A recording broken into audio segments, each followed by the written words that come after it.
Okay, core support's out of the way. We're gonna pull this unit out right now.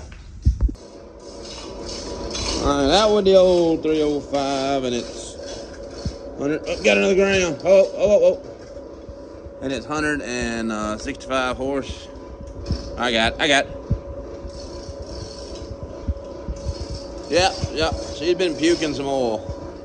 She's tired. Actually, a 700R trans. I thought it was a 350. We're puking fluid, Taylor. Get us a bucket. We're puking oil, dude.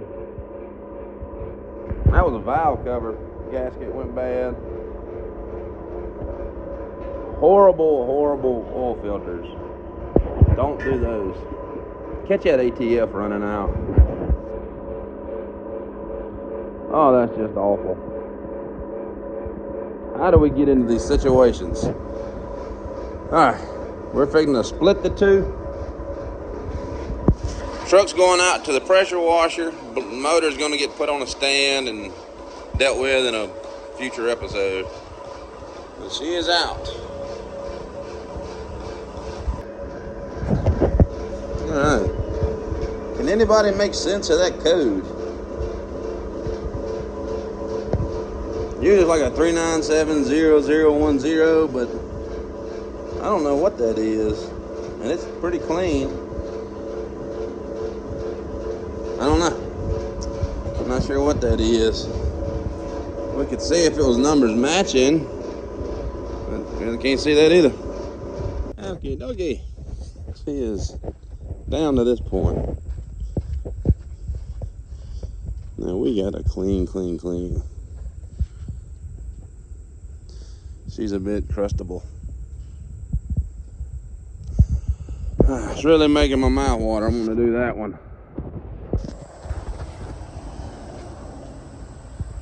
Gavin.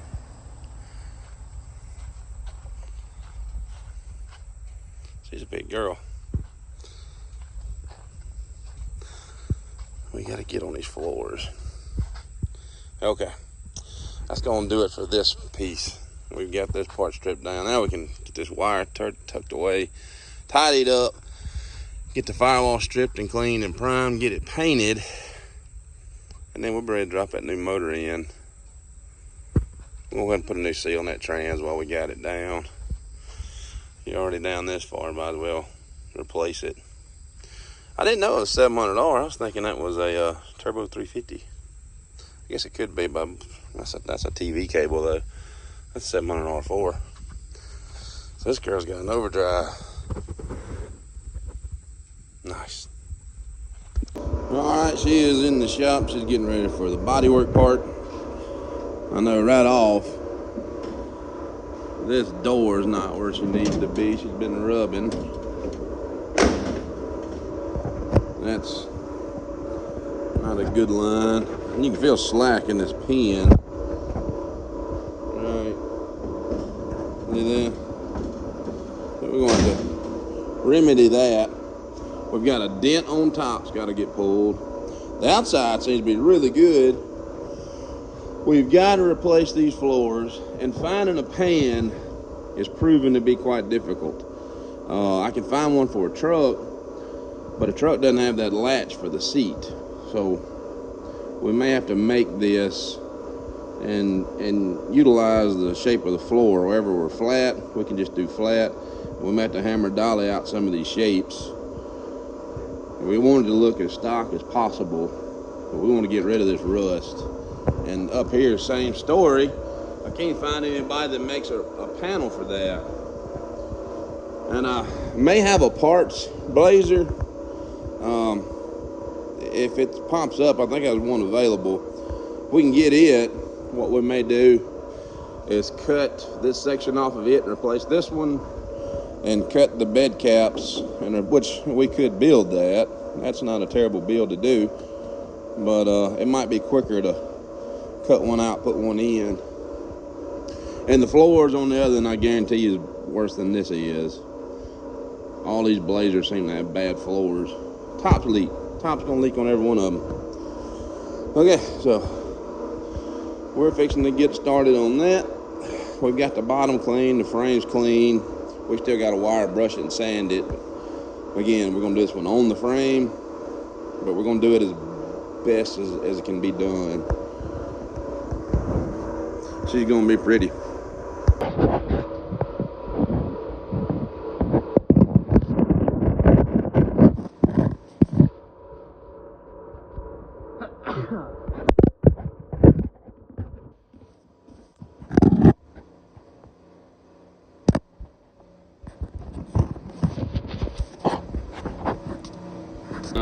We're working on this one now, so 85 K5 Blazer. We're gonna go back with a 325 horse 350. Gotta put some pans in it right now though. Alright, we're plugging away on the K5 and we've got this serious rust issue we're contending with. We gotta get in there and clean that out. But we've made us a patch to put the same roll in it that she requires. And I want to leave these where the camper topper goes in, so we're going to cut out, and we'll be able to leave these in their factory locations. Well, all we got to do is get her trimmed, buzzed in, and she'll be good. While we're in there, we're going to clean all this inside structure up. We're going to put a preventative coating on the inside so it can't do this again. Then we got to do the other side. Then we got to do that over there. Headed working on floors now. Alrighty, we got our cuts made. And that's what's bad. That guy there has just, she's seen her last seeing, if you know what I mean.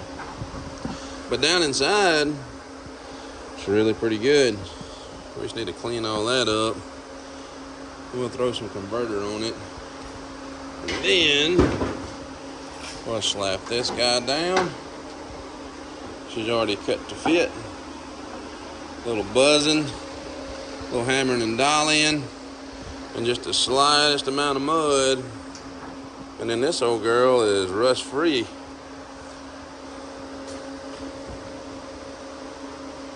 Way the good Lord intended.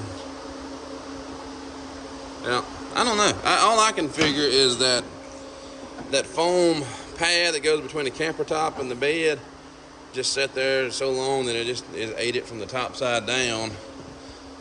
You'll notice the top side is where the pits are living at, and the bottom side, well, there's pits on the bottom too, but it was painted from the factory. Just something got it. We're gonna go ahead and replace this dial pin here for the camper top too. All right, she's been sanded, cleaned, down, stripped. She's been converted.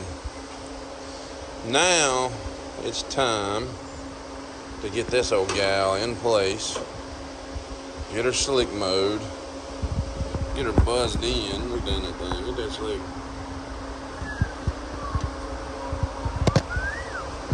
Yes, sir. I dig it. All right, hold on. Bear with me. Say when. Oh, I come loose. You got it though.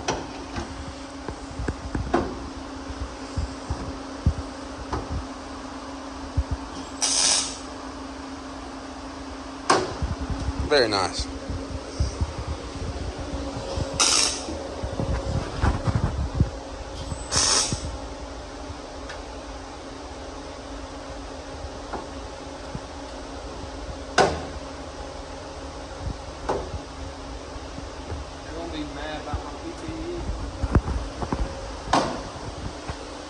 Oh yeah.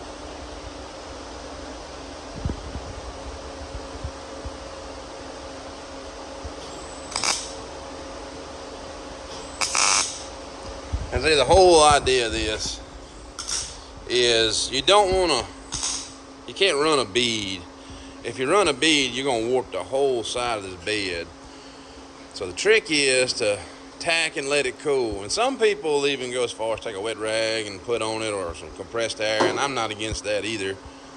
But sometimes if it cools on its own, It seems to remember where it was. And as we go along, eventually we're going to start dollying and getting this thing to go back in place, because we don't want no more mud than needed. You shouldn't use mud really to fix a dent. Mud should just be used to the little imperfections that you don't want to rasp out. And because technically, if you wanted to go through the trouble, you could buzz this in, hammer dolly, rasp the metal until you had just all metal on it.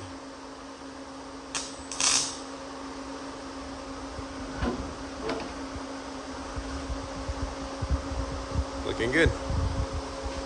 Gas tank right there. Same thing with this side. It was good through here. We got to cut that out and make a patch. Get him put in. And then she's fixed. You got to make it smaller for that. Tyler's getting this one. He's getting her stitched up. The welder's acting up today. I guess it's too hot. Is that what you're saying? It's too hot? So she's too hot, I guess.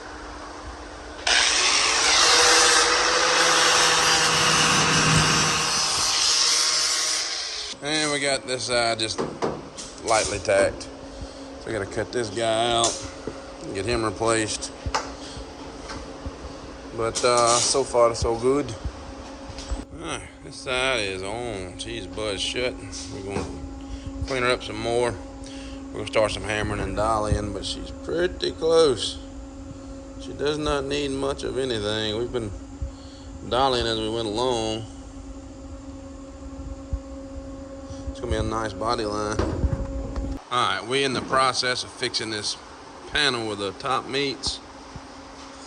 We got to get all this. We got the biggest part of the rust cut out. And crusty as she was, my word. We managed to get that bolt out of that guy and get it rethreaded.